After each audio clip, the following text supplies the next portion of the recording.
মা তুমি কোথায়? দেখো তোমার ছেলের পায়ে কাটা ঢুকছে, তাড়াতাড়ি আসো এখানে। কি বলো, হঠাৎ করে কাটা ঢুকলো কিভাবে?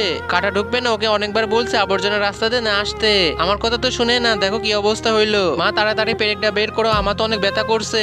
হ্যাঁ আমি এখনই বের করছি, তুমি একটু ধৈর্য ধরো। মা আমার তো মনে হয় পেরেকটা জুতোর মধ্যে দিয়ে আমার পায়ের মধ্যে ঢুকে গিয়েছে। আচ্ছা তুমি একটু বসো, আমি এখনো দেখছি। আরে সত্যি তো এত বড় পেরেক ঢুকলো, পেরেকের সাথে তো রক্ত লেগে আছে।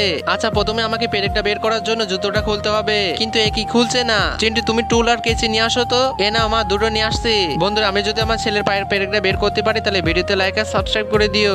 চিন্টু তুমি এ কি কেচি নিয়ে আসছো? এটা তো কাটছেই না, জোরে করে কাটো, ফিটা তো অনেক মোটা। হ্যাঁ এই তো কেটে গিয়েছে, এবার জুতোর সামনেটাও কাটতে হবে। হ্যাঁ মা জুতোর সামনে তো কেটে গিয়েছে, এবার তাড়াতাড়ি পাটা বের করো। আরে আমার ছেলের পায়ের কি অবস্থা হয়েছে, সাদা মোজা একদম লাল হয়ে গিয়েছে।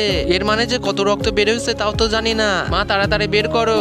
মা আমার তো মনে হয় ডাক্তারের কাছে নিয়ে যাইতে হবে। আরে দেখো কি অবস্থা, দেখছো মা, বললাম না ডাক্তারের কাছে নিয়ে চলো। হ্যাঁ বাবা তুমি ব্যাগটা খোলো, আমরা এখনই ডাক্তারের কাছে যাচ্ছি।